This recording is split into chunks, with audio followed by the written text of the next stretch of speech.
विशुद्ध चक्र भेदन का ज्ञान। देखो भाई, ये विशुद्ध चक्र कंठ में स्थित है। ये पांचवा चक्र है। कौन सा? पहला मूलाधार, दूसरा स्वादिष्ठान, तीसरा मणिपुर, चौथा अनाद और पांचवा ये है विशुद्ध चक्र। बहुत महत्वपूर्ण है। इस चक्र के अंदर जो जागृत करना, पहले तो भेदन करते मूलाधार को और उसके बाद में भेदन महाकुंडली रवाना होती है। कहाँ से? मूलाधार से। कौन से राजपथ पर? सुषुम्ना के राजपथ। किसके राजपथ पर? मतलब चित्रा, वज्रा और ब्रह्मनाड़ी। ये जो सुषुम्ना नाड़ी है, ईड़ा पिंगला के बीच में, इसमें है चित्रा, वज्रा, विरजा और ब्रह्मनाड़ी। उस ब्रह्मनाड़ी के राजपथ पर माता कुंडलिनी, योग माया, जोग माया, इसे सरस्वती भी कहो, इसे लक्ष्मी भी कहो, इस राजपथ पर चलती हुई कहाँ पहुँचती है? विशुद्ध चक्र में, कंठ स्थान में पहुँचती। कंठ कमल, इस कंठ कमल को भेदन करती। क्या करती है? जब कंठ कमल के दरवाजे लगे हुए हैं और ताला लगा हुआ, लेकिन जो ही माँ के चरण कमल विशुद्ध चक्र की देहरी पर, थड़ी पर पड़ते हैं, त्यों वो ताला अपने आप खुल जाता है और भेदन हो जाता। विशुद्ध चक्र का भेदन मतलब, विशुद्ध चक्र में भेदन का मतलब माँ पधार गई है और पधारने के बाद विशुद्ध चक्र का प्रक्षालन होता है, धोवन होता है और अनेक प्रकार के मंत्रों से, ये मंत्र विधि है भाई। इसमें लक्ष्मी, विशुद्ध चक्र में लक्ष्मी का भी वास है, विशुद्ध चक्र में सरस्वती का भी वास है, विशुद्ध चक्र में काली माँ का भी वास है। इसलिए मंत्र विधान से इसकी पूजा की जाती है। तो इसका भेदन, किसका भेदन? विशुद्ध चक्र का भेदन हो जाता है। विशुद्ध चक्र का भेदन हो जाने से कवि बन जाता है, त्रिकालदर्शी बन जाता है और शतायु बन जाता है और बृहस्पति के समान। देवताओं के गुरु कौन है? बृहस्पति है। उस बृहस्पति के समान जब विशुद्ध चक्र का भेदन होता है तो इतनी पांडित्य, किसमें? साधक में इतनी पांडित्य हो जाती है कि उसे ऋतंबरा शक्ति, कौन सी? एक तो बुद्धि, एक धी, एक मनीषा और एक प्रज्ञा, ये क्रम चलता है बुद्धि का। और अंतिम जो है प्रज्ञा शक्ति, ऋतंबरा, सत बुद्धि प्रकट होती। क्या बुद्धि प्रकट होती? जो विशुद्ध चक्र की साधना करता है उसे प्रज्ञा शक्ति, उसे ऋतंबरा, सत्य बुद्धि प्रकट हो जाती है।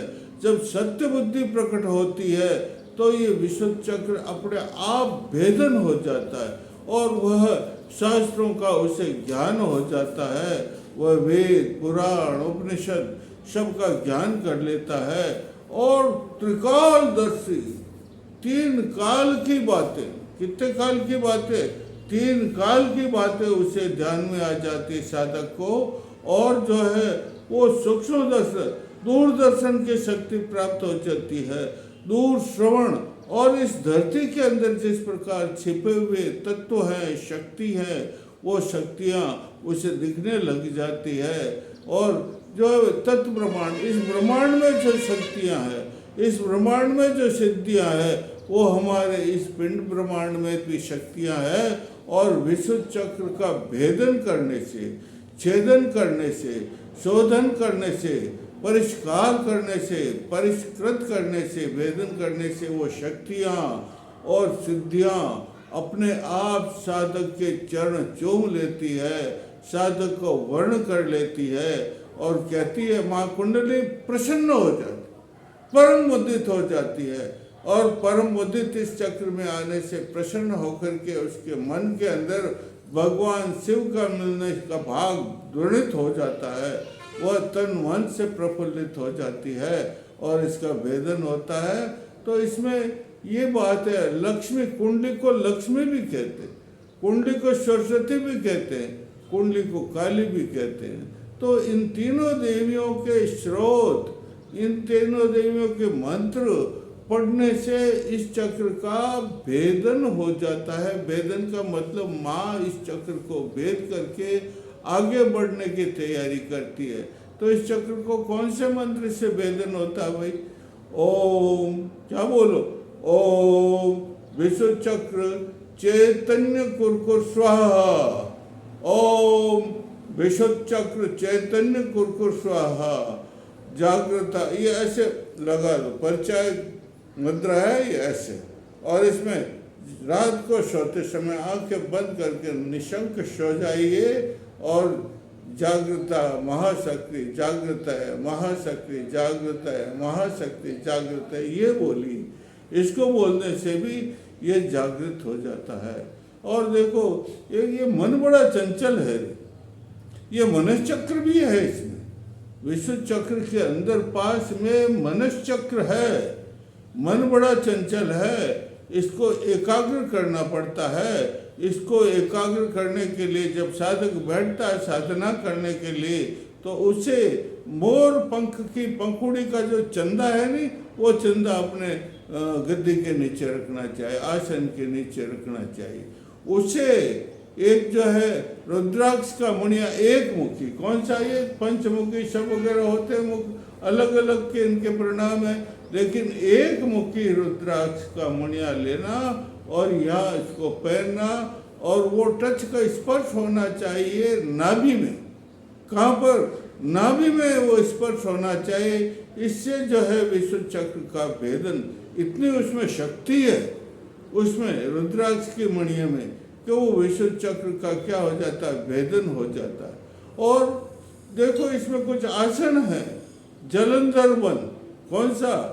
जलंधर, जलन का मतलब ये कंठा कुचन, इसको कहते हैं कंठा को। ये देखो, ये इस तरह से कंठ को ये मुड़ना नहीं, नीचे नहीं झुकना, सीना निकालो और उसके यहाँ कंठ लगाओ। कंठा कुंचन कहते हैं। क्या कहते हैं? कंठा कुंचन करने से ये भेदन हो जाता है। किसका भेदन हो जाता है? जागृत हो जाता है। कौन जागृत हो जाता है? विशुद्ध चक्र।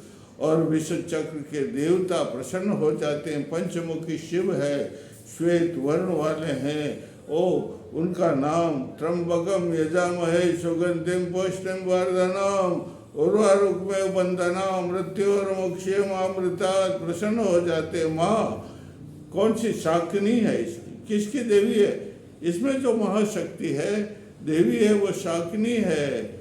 ओम शाकिनी तुम मम दोषान विनाशाय स्वाहा। ओम शाकिनी तुम मम दोषान विनाशाय स्वाहा। ये मंत्र शाकिनी का जपिए, जप करने से सिद्धि। अब 3 देवी जब बसती है इसमें, और श्री यंत्र है ना, मंत्रों का राजा। यंत्र होते हैं ना, यंत्रों का राजा श्री यंत्र होता है। उसको क्या करना चाहिए? लक्ष्मी के नीचे, लक्ष्मी की मूर्ति हो उसके नीचे रखना चाहिए। और या उसको हाथ में लेकर के, किस में लेकर के? अपने हाथ में रखो और उस पर दृष्टि रखो, और उसको ऊपर दृष्टि रख करके श्री सूक्त के मंत्र बोलो। किसके? श्री यंत्र के, श्री सूक्त के मंत्र। ओम इर्वर्णावर्णिम सर्वस्ताम चंद्राम इणमय जातवेदो मावह तामाव जातवेदो लक्ष्मी मनपिकानाम यस्याम हिरण्यम इंदिंगाव स्पर्शानाम। ये इसके मंत्र हैं 16। कितने हैं? 16। और श्री सूक्त भी है। श्री सूक्त के भी 16 मंत्र हैं। लक्ष्मी अष्टक है, लक्ष्मी के अष्ट मंत्र हैं, वो भी है। और सबसे ज़्यादा रात्रि को 8 बजे शंकराचार्य ने जिन मंत्रों का निर्माण किया है वो है कनक धारा स्रोत। क्या नाम है उसका? कनक धारा स्रोत। जो पढ़ लेता रात को, स्मरण करना है, रात को सो जाओ निशंक, शवासन लगाओ, शवासन लगा करके और फिर यह कनक धारा स्रोत का पाठ करो, तो ऐसा शास्त्रों में लिखा है कि इसका भेदन तो हो ही जाता है, लेकिन वो धनवान बन जाता है।